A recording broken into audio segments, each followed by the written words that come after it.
Bonjour à tous, donc aujourd'hui me voici pour une nouvelle vidéo spéciale sur mon accouchement. Enfin, oui, parce que si vous me suivez sur Instagram, j'ai donc accouché il y a 3 semaines. Enfin pour vous ça fera un mois là, parce qu'en même temps que je poste la vidéo, j'ai un souci d'internet. Donc du coup voilà, j'ai accouché le 23 février à 23h24. Donc voilà, je vais tout vous expliquer dans cette vidéo. J'espère que je vais aller un petit peu vite parce que pour ma fille, si j'avais mis une demi-heure pour tout vous dire, la vidéo n'est plus disponible étant donné qu'en fait j'avais pas fait attention au montage. Mais il y a un moment où ma fille pleure pas mal et du coup voilà, pour pas choquer certaines d'entre vous, parce qu'elle était vraiment très très dure les premières semaines, même un petit peu les premiers mois. Donc du coup voilà, elle pleurait énormément. Donc là je vais essayer de faire assez court, j'ai pas du tout préparé la vidéo, ça se verra. Mais voilà, ça va aller assez vite, je me rappelle globalement, donc voilà, il n'y a pas de souci. Si vous entendez des petits bruits, il y a ma fille qui joue sur son petit ordinateur juste en bas et mon fils qui prend sa tétée. On va commencer tout d'abord par ce 23 février. Pour vous rappeler, pour ma fille, pour celles qui me suivent déjà depuis quelques années, ma fille, j'ai mis 24 heures pour accoucher, enfin 24 heures après la perte des os. Mais à vrai dire le travail en 10 heures ça s'est fait. Une fois que ça a commencé, j'avais perdu la poche des os, j'avais perdu totale inondation dans mon lit, dans mon parterre, dans la salle de bain et tout, à 2h du matin, et elle est née à 2h43, 24 heures après. Donc au final, après j'étais arrivée à l'hôpital, j'étais même pas ouverte presque, et ça a fait le travail. Ça a commencé qu'à 16 heures à avoir des contractions assez douloureuses petit à petit, et puis après à 19 heures j'étais ouverte, où j'avais le droit à la péridurale quoi, à 3-4. Donc voilà, au final ça s'est fait après. Après c'était un accouchement de rêve, vraiment sans douleur avec la péridurale et tout, donc franchement j'étais contente, parce que sinon niveau grossesse j'aime pas du tout ça. Pour cet accouchement là, bien évidemment ça a été un petit peu plus rapide puisque c'est un deuxième, sauf que ça a été tout de même long, parce que j'ai mis 15 heures. Au lieu de mettre 24 heures, j'ai mis 15 heures après la fissure de la poche des os. Et sinon le travail en lui-même, au lieu que ça prenne 10 heures pour ma fille à souffrir, on va dire, enfin après il y a la péridurale, mais à commencer à souffrir jusqu'à la naissance du bébé, là ça a pris 7 heures. Donc voilà, j'ai gagné quelques heures on va dire. Donc c'était un samedi 23 février à 7h40, je sens, je perds un petit peu un liquide, donc je vais voir aux toilettes. C'était un petit peu bon, c'est toujours sans tabou mais les vidéos, un petit peu un filet un petit peu rosé, voilà. Donc je savais pas si ça faisait moitié poche des os, moitié bouchon muqueux tout simplement. Et puis c'est tout, je me suis dit ça coule pas en continu du tout, alors que ma fille c'était vraiment l'inondation en continu, j'avais tout perdu. Non, c'était léger. Après je me suis essuyée, il n'y a plus rien eu. J'ai rattendu peut-être 10 minutes, je revérifie aux toilettes et tout. C'était vraiment très léger, donc c'est pour ça que je confondais un petit peu avec le bouchon muqueux. Sauf que le bouchon muqueux, normalement ça se voit clairement quand c'est le bouchon muqueux. Enfin du coup je l'ai jamais perdu. Mais c'est vraiment quelque chose vraiment de gros, gluant, un peu rouge ou je ne sais quoi. Enfin je sais pas les détails, j'ai jamais perdu ça. Donc là ça faisait vraiment quand même très clair, blanc, et puis un peu de perte quoi. Donc je me suis dit, à mon avis c'est ça. En plus dans ma tête, pour moi j'allais accoucher soit ce samedi là, soit 2 jours après, parce que si on comparait avec ma fille elle est née à 40+3 ou 5 jours avant la date présumée. Et là donc on était à 40+3, mais on était à 7 jours avant, parce que du coup il y a un décalage de 2 jours. Donc c'est pour ça que je me disais je vais accoucher soit samedi là, soit le lundi. Donc au final 40+3, et ben il est arrivé. Donc voilà, c'est marrant comme ma fille. Et donc vers 8 h je me recouche, et puis vers 8 h je commence à avoir un petit peu mal au ventre, mais vraiment douleur de règles, mais vraiment pas du tout douloureuse du tout, hein. C'est pas largement supportable. Mais je trouve que c'est en continu un petit peu toutes les 5-10 minutes, des petites douleurs de ventre, et puis je continue à avoir un petit peu des petites pertes de liquide quoi, tout simplement. Donc voilà, j'attends que ma fille se réveille. Je me suis dit c'est simple, je cours maintenant, j'attends qu'elle se réveille parce que la journée va être longue, même si elle fait plus de sieste. Donc au final elle se réveille vers 8h30, quand je commence à prendre mon petit déjeuner quand même, parce que je me dis si je mange pas le midi, j'avais déjà loupé un repas pour ma fille déjà à l'accouchement. Donc j'avais pas mangé depuis le midi jusqu'à la nuit, enfin le lendemain matin du coup. J'avais loupé le repas du soir tout simplement. Donc je me suis dit je prends un bon petit déjeuner, mais j'avais pas tellement faim, donc voilà, j'ai mangé quelques céréales mais pas énormément. Et ensuite je dis au chéri tout simplement, parce qu'il y a ma fille qui est arrivée, et je lui dis je crois que c'est pour aujourd'hui. Il me fait non, c'est pas vrai. Et heureusement, parce que moi je souhaitais vraiment fort que ça arrive le matin, que j'ai pas réveillé ma fille, ou en tout cas pas trop tôt, enfin pas en pleine nuit, ni le soir, et qu'elle dorme pas de la nuit quoi. Donc au final on est parti tranquillement à 9 h. Voilà, le chéri s'est dépêché, on a pris les affaires, j'ai préparé ma fille. J'avais qu'une serviette hygiénique où j'ai pris quand même un gant de toilette, mais vu que c'était, j'ai pris quand même une serviette de bain comme pour ma fille à l'époque parce que c'était inondation, je mouillais tout, donc j'avais pris une serviette de bain. Là j'en ai pas eu besoin, mais je l'avais pris quand même. Je suis juste servie d'une serviette hygiénique avec un gant de toilette, voilà, que j'ai mis, qui lui était trempé après. Mais c'est tout, voilà, j'ai rien mouillé, j'ai pas mouillé mon pantalon ou tout ça, donc c'était vraiment une petite fissure de la poche des os, je dirais. Donc ensuite à 9 h 30 on arrive, enfin 9 h 20, on arrive chez mes beaux-parents pour déposer ma fille tout simplement. J'avais déjà prévu les sacs et les brosses à dents, tout ça en double à chaque fois pour pas que j'oublie le jour J. J'avais juste à prendre le chargeur de téléphone, et sinon elle avait, voilà, il y avait une brosse à dents en double que j'avais déjà chez moi, plus dans son sac pour le jour de la maternité, si besoin, si c'est un soir, etc. Et un sac aussi où il y avait un petit peu de jouets dedans, des gommettes, son petit ordinateur qu'elle aime bien, des puzzles et tout, du moment qu'elle aime bien, un livre, etc. De quoi l'occuper. Et du coup on la dépose chez mes beaux-parents, et ensuite on discute tranquille, j'avais pas mal. Et après je dis quand même, là ça fait 1 heure que j'ai eu une petite fissure de la poche des os, donc va falloir y aller, enfin 2 heures ça faisait du coup, parce qu'il était 9 h 40, je fais va falloir partir à la maternité. Donc on arrive à 10 h, et puis résultat je suis prise 3/4 d'heure après parce qu'il y avait déjà 3 personnes devant moi. Quand je passe, elle me dit effectivement bah, ça va être pour aujourd'hui, et peut-être plus tôt que ce qu'on pense, ça risque d'être dans l'après-midi ou au pire dans la soirée. Donc j'étais ouverte à 2, un bon 2. Et mais pas de contractions douloureuses, pas assez régulières, etc.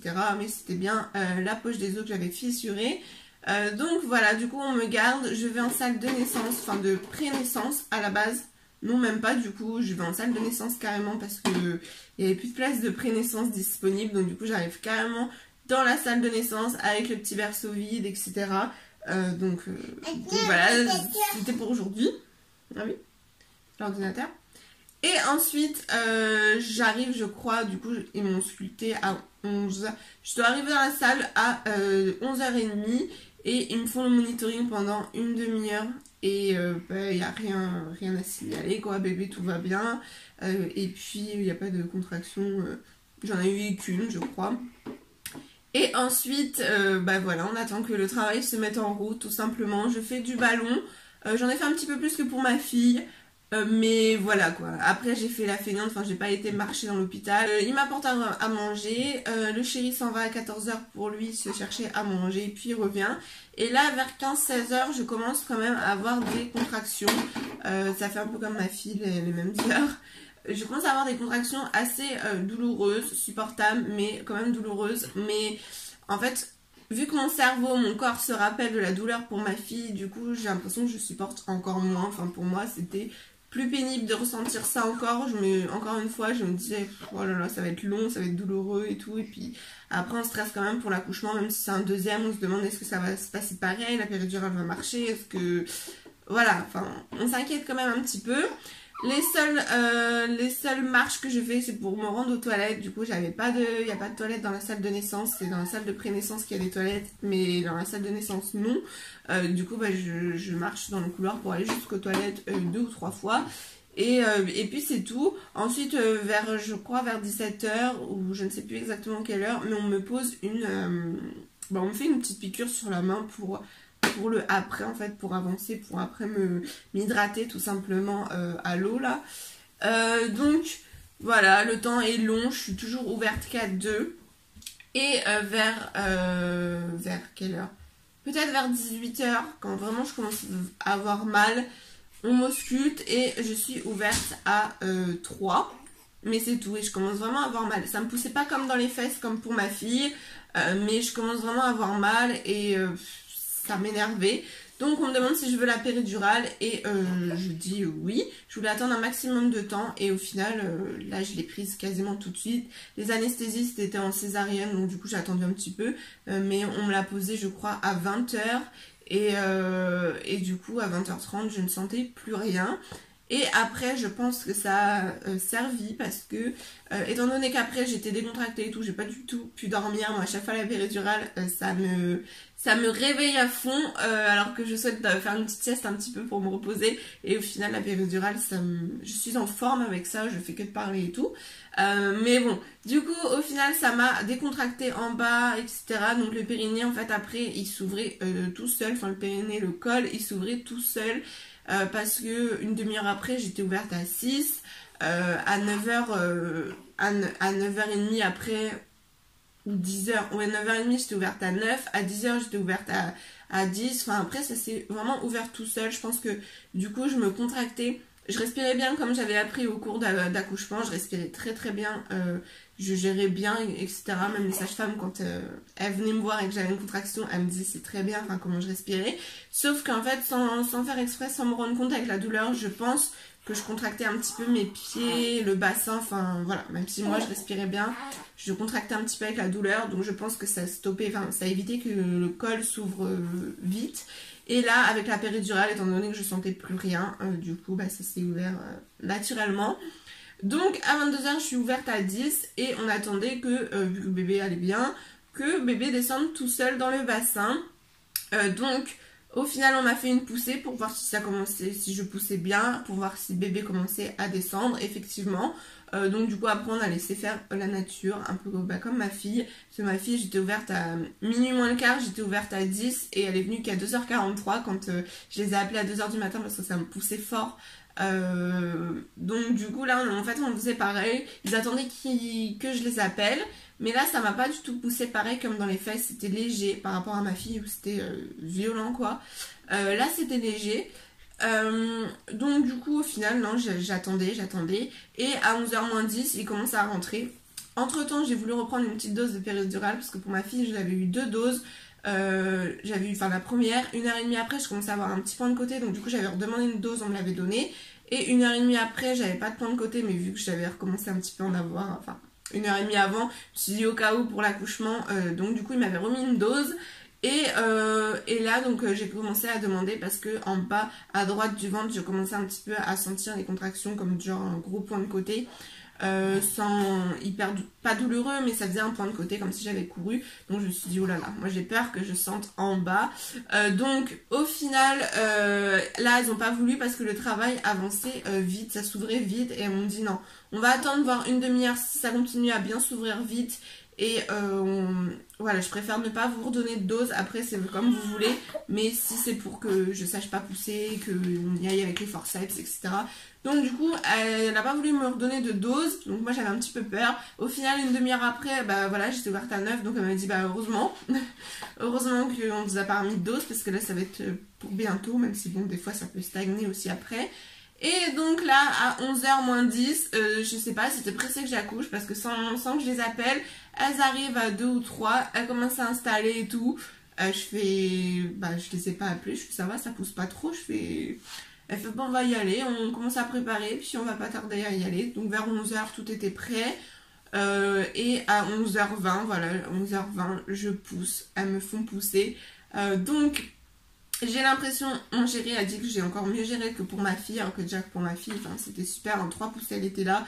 J'ai eu juste 6 mini points, 2 points de suture, mais vraiment très très léger. J'ai eu, voilà, c'était vraiment léger, surtout pour un premier, les sages-femmes elles étaient pas contentes et fières quoi. Et là j'ai l'impression que je pousse et dans le vide. Le chéri me dit non c'est très bien, c'est encore mieux. Le chéri me dit que c'est très bien, que c'est encore mieux que pour ma fille. Et j'ai l'impression que je pousse dans le vide parce que les sages-femmes, il y avait une jeune qui s'appelait comme moi, qui marmonnait un petit peu, elle souriait et tout. Je comprenais rien ce qu'elle disait parce que j'étais concentrée à pousser, et puis quand après je reprenais ma respiration, là du coup je faisais un petit peu de bruit, enfin d'essoufflement. Mais je comprenais pas, du coup après au bout d'un moment je demande, je j'y arrive pas, enfin il sort pas parce que j'avais l'impression de pousser longtemps et il n'y avait pas la tête de sortir. Pour ma fille, j'ai vachement senti la différence. Enfin, quand la tête est sortie, ça me poussait plus aux fesses, ça me faisait comme un œuf qui est sorti, quoi. Et là, non, je sentais rien, on va dire, je sentais pas la tête, ça faisait pas du tout la même sensation. Et du coup, les dames m'ont dit, ah si, c'est très très bien, justement, là, bah, j'ai rien à faire.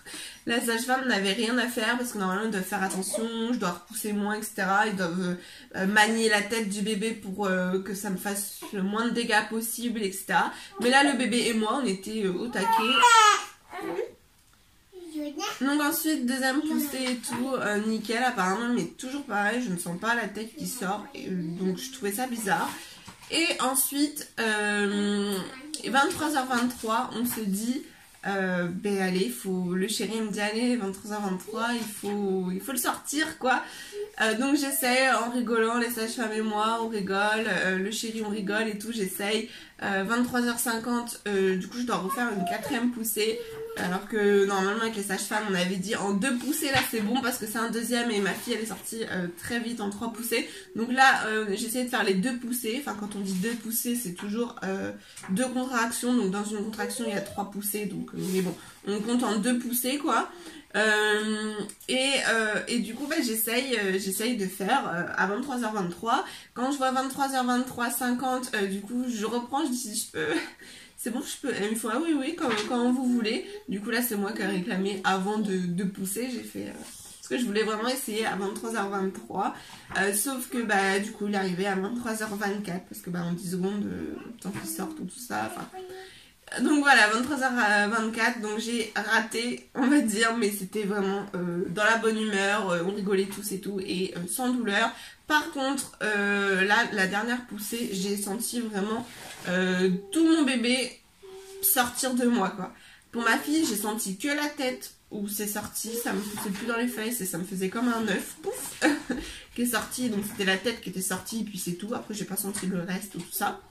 Et là, j'ai pas senti la tête, mais j'ai senti vraiment tout le corps côté gauche, là, tout le corps sans douleur. Hein. Mais c'était une sensation assez bizarre parce que vraiment tout le corps qui sort, enfin, voilà. Bon, on se retrouve dans le noir. On se retrouve dans le noir avec un volet avec le vent. Super. Et puis noir. Oui. Ah bah maman, faut qu'elle ouvre. Est-ce qu'il y a un vent qui va rouvrir ou pas? Oui. Tu penses? Oui. Je crois pas là. Donc voilà, donc du coup mon fils est arrivé à 23h24, j'ai vraiment senti la sensation du corps entier mais sans douleur. Et après ils l'ont bien nettoyé parce que du coup il était un petit peu plus sale que pour ma fille. Ma fille elle est sortie limite propre, quoi. Le chéri était étonné, il s'attendait vraiment comme quand on voit des fois à la télé tout, enfin fripé, plein de liquide amniotique, etc. Un peu de sang, tout ça. Alors que ma fille nickel, lui par contre il avait un petit peu plus de sang. Donc ils l'ont nettoyé. Et ils l'ont nettoyé, enfin la serviette, après ils me l'ont posé. Et ensuite ils l'ont posé, en fait je crois qu'ils me l'ont posé mais pas longtemps. Parce qu'après ils ont fait le pot à pot avec mon homme. Donc du coup, et là ils lui ont demandé carrément d'enlever son t-shirt. Pour ma fille c'était du pot à pot mais avec la blouse et tout, en fait c'était pas vraiment du pot à pot. Là c'était du vrai pot à pot. Et mon fils cherchait déjà à téter, donc ça m'a un petit peu saoulée parce qu'ils ont... Il est resté une demi-heure avec son père à chercher à le téter et ils n'ont pas voulu le mettre sur moi, ils ont attendu qu'il me fasse les soins, etc. Alors que niveau le haut, le corps, j'avais les bras de libre, je pouvais lui donner la tétée. Mais non, ils voulaient me faire, attendre que le placenta sorte, me faire les soins, etc. Le placenta par contre a été un petit peu dur à sortir, même beaucoup, ils m'ont appuyé sur le ventre et tout, donc ça c'était un petit peu douloureux. J'ai dû repousser, voilà, donc au bout d'une demi-heure il a dû sortir seulement. Et ils sont même allés me chercher après des petits bouts, il manquait des petites membranes. Donc voilà, le placenta il était un petit peu collé en fait à une paroi. Donc ça c'était un petit peu plus dur. Et puis après voilà, ils ont vérifié 2 fois s'il manquait rien à l'intérieur parce que c'est important. Donc voilà, niveau ça, après ils m'ont fait des petits points de suture. Donc vraiment j'ai eu que un petit point, voilà, à côté du clito je crois. Un tout petit point, alors que déjà je vous ai pas dit, mais c'était un bébé un petit peu dur à sortir étant donné que du coup j'ai mis une poussée de plus que pour ma fille alors que je devais en mettre une de moins. mais parce que c'était un gros bébé, alors qu'on m'a toujours dit petit bébé, mais comme ma fille elle faisait 3,4 kg, même pas. Mais là au final j'ai battu le record, donc au final là 4,40 kg il faisait, donc du coup les sages-femmes m'ont clairement dit c'est pour ça quoi, c'est pour ça, c'est un beau gros bébé au final. Donc j'étais un petit peu étonnée quand elles m'ont dit que c'était un gros bébé et carrément un beau gros bébé quoi. Et quand après j'ai entendu le poids, plus de 4 kg, j'ai fait d'accord quand même. Donc bon, donc au final après quand elles m'ont mis pour faire la tétée, je crois qu'elles l'ont lavé entre temps mais qu'elles m'ont pas habillé tout de suite parce qu'on refaisait le pot à pot et tout, donc j'ai dit on peut le laisser comme ça en pot à pot, pas le mettre, pas l'habiller tout de suite. Donc au final il a tété mais que 5 secondes après, enfin bref ça c'est un autre détail. Sinon je vous disais, donc pour les points en bas j'ai eu que un petit point et après j'ai eu quelques éraflures, donc du coup elles m'ont quand même fait des fils pour pas que ça me pique quand je suis aux toilettes. Mais voilà, ça m'a jamais piqué quand je suis allée aux toilettes, voilà, alors que pour ma fille ça me piquait les premiers jours et là rien du tout. Enfin franchement c'est encore un super accouchement. J'accouche, je mets très longtemps pour accoucher, mais au moins j'ai la péridurale, je sens rien et puis ça se passe super bien. Donc voilà, ensuite on reste 2 heures en salle de naissance et tout simplement après le chéri à 2 heures du matin il est parti récupérer ma fille, voilà, pour qu'elle dorme un petit peu. Mais crisé un petit peu, forcément il était KO depuis déjà longtemps. Vu que normalement je couche 21h30, 22h, donc voilà. J'espère que cette vidéo vous a plu. Si vous avez des questions dans les commentaires, n'hésitez pas à me les poser. Si vous voulez d'autres styles de vidéos à propos de la maternité ou comme vous voulez, dites-moi ça en commentaire, ça me ferait plaisir et ça me ferait plaisir de partager avec vous un petit peu mon expérience, mon ressenti, etc. Donc dites-moi ça si vous voulez. Je sais pas, pour ma fille je faisais des vidéos tous les mois, là je vais pas faire des vidéos tous les mois pour... C'est un petit peu pour ma fille parce que c'est la première, l'allaitement je savais pas trop comment ça marchait, etc. Je notais vraiment tout jusqu'à un mois, j'ai noté vraiment combien de tétées, combien de temps elle faisait, enfin voilà, je notais tout comme à la maternité, parce qu'à la maternité on a eu un petit cahier avec un petit canard pour noter ça justement et puis passer vérifier à chaque fois. Et là j'ai noté que à la maternité. Mais c'est tout, j'ai pas du tout noté en rentrant. Voilà pour cette vidéo, j'espère qu'elle vous a plu. N'hésitez pas à la liker et je vous retrouve très vite dans une prochaine vidéo qui sera un haul. Doucement. C'est pas facile de filmer avec 2 bébés, c'est un petit peu la course. Voilà, donc je vous retrouve très vite dans une prochaine vidéo et la prochaine ce sera un haul de chez Tati où j'ai commandé un petit peu parce qu'il y avait... Oh, tu fais dodo là. Donc voilà, je vous fais des gros bisous.